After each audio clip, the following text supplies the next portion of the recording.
Friends, Sneha એજ્યુકેટરમાં તમારું સ્વાગત છે। આજે હું તમારા માટે લઈને આવી છું ટુડે સ્પેશિયલમાં ક્વિક કરંટ અફેર્સ। 28 સપ્ટેમ્બર એટલે વર્લ્ડ રેબિસ ડે।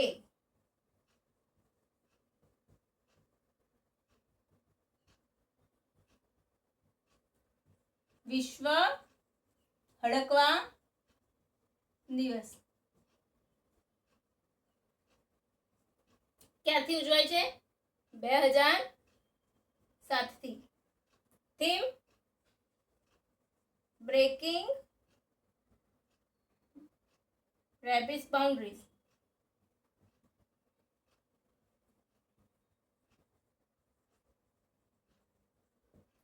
રાઈટ, કેમ ઉજવવામાં આવે છે?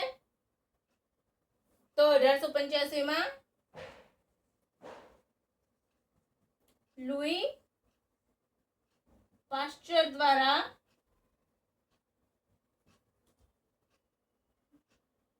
હડકવાની રસી શોધાઈ।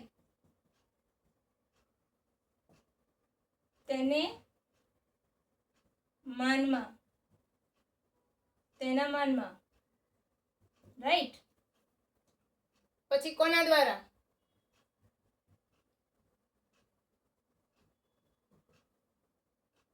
તો global alliance for rabies.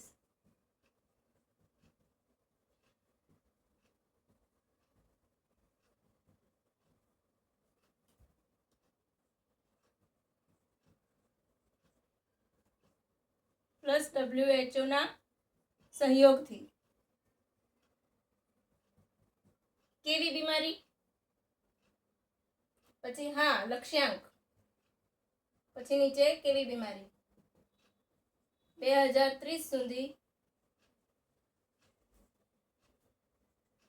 0 rabies death.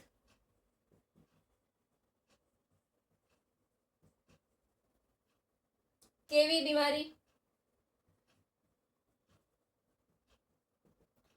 જીવલેણ ઝૂનોટિક।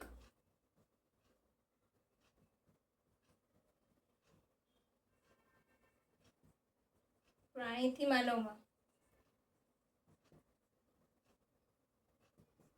રાઈટ। અને ભારતનું પ્રથમ હડકવા મુક્ત રાજ્ય?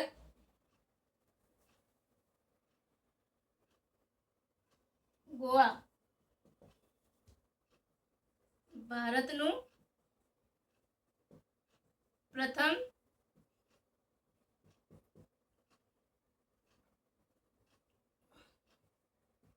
હડકવા મુક્ત રાજ્ય રાઈટ કયું છે? ગોવા। 2018 થી કે કોઈ કેસ નથી। વિચારો કેટલું બધું કામ કર્યું છે। 2018 થી અહીં એક પણ કેસ નથી।